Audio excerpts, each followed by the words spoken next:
सबसे बड़ा रोग क्या कहेंगे लोग, यह ओशो की उक्ति है।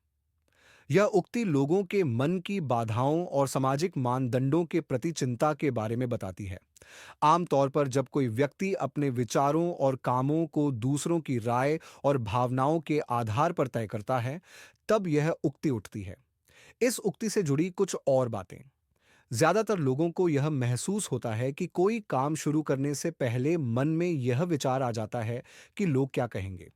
हमारे जीवन में सबसे बड़ी विडंबना यह है कि हम कोई काम शुरू करने से पहले ही इस असमंजस या दुविधा में पड़ जाते हैं कि लोगों की प्रतिक्रिया क्या होगी। दूसरों के मुंह से निकले शब्द किसी का हौसला पस्त कर सकते हैं।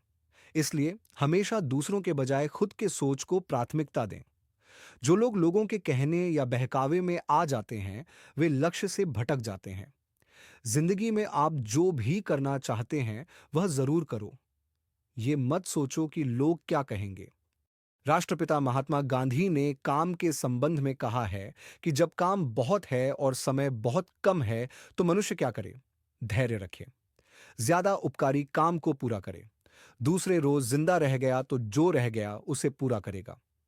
हमारे जीवन की सबसे बड़ी विडंबना यह है कि हम कोई काम शुरू करने से पहले ही इस असमंजस या दुविधा में पड़ दिए जाते हैं कि हमारे काम की दशा, दिशा, मार्ग, सफलता या असफलता पर लोगों की प्रतिक्रिया क्या होगी। ऐसे में तयशुदा लक्ष्य व उसकी प्राप्ति के मार्ग से भटक जाना हमारी नियति बन जाती है। याद रहे, जब तक कार्य संज्ञा नहीं होगी, तब तक हमारे प्रयत्नों में जान नहीं आ पाएगी। उसके सर्वनाम रहने पर वह प्राथमिकता का दर्जा खोकर मात्र दोयम दर्जे की रह जाएगी।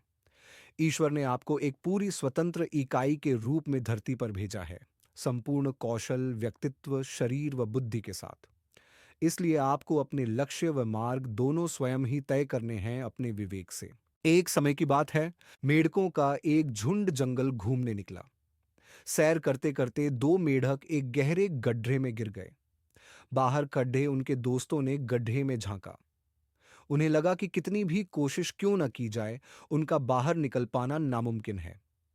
वे गड्ढे में फंसे मेढकों से कहने लगे कि हाथ पैर मारने का कोई फायदा नहीं, वे किसी भी कीमत पर नहीं बच पाएंगे। वह गड्ढा उनके लिए मौत का गड्ढा साबित होगा। दोनों मेढकों ने उन्हें अनसुना कर दिया और बाहर निकलने की भरसक कोशिश करते रहे।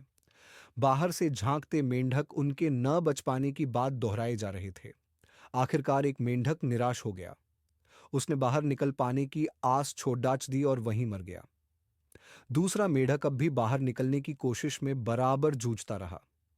कुछ देर बाद वह गड्ढे के बाहर था। बाहर निकलते ही उसने अपने मित्रों को धन्यवाद दिया।